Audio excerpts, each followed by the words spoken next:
പരശുരാമൻ പ്രതിഷ്ഠ നടത്തിയ 108 ശിവാലയങ്ങളിലേറെ പ്രത്യേകതകളുള്ള 3 ക്ഷേത്രങ്ങളാണ് കോട്ടയം ജില്ലയിലെ വൈക്കം മഹാദേവ ക്ഷേത്രം, ഏറ്റുമാനൂർ ശിവക്ഷേത്രം, കടുത്തുരുത്തി തളിക്ഷേത്രം എന്നിവ.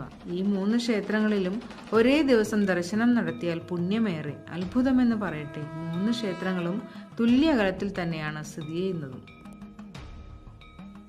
പുരാണങ്ങളിൽ ഖരൻ എന്ന അസുരനുമായി ബന്ധപ്പെട്ടതാണ് ഈ ക്ഷേത്രങ്ങൾ.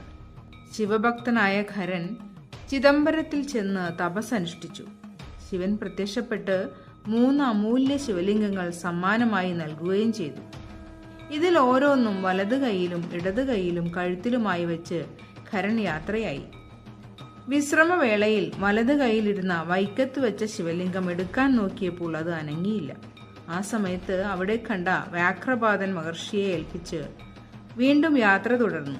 ഇടത് കൈയിലിരുന്ന ശിവലിംഗം ഏറ്റുമാനൂരും 3ാമത്തേത് കടുത്തുരുത്തിയിലും പ്രതിഷ്ഠ നടത്തി എന്നാണ് വിശ്വസിക്കുന്നത്. തുല്യ അകലങ്ങളിൽ സ്ഥിതി ചെയ്യുന്ന ഈ 3 ക്ഷേത്രങ്ങളിലും മഹാദേവൻ സ്വയം സംതൃപ്തനായിരുന്നതാണ്. അതുകൊണ്ട് തന്നെ ഒരേ ദിവസം 3ലും ദർശനം നടത്തിയാൽ കൈലാസത്തിലെത്തി ശിവനെ ദർശിക്കുന്നതിന് തുല്യം എന്ന് വിശ്വാസം. ഓം നമഃ ശിവായ.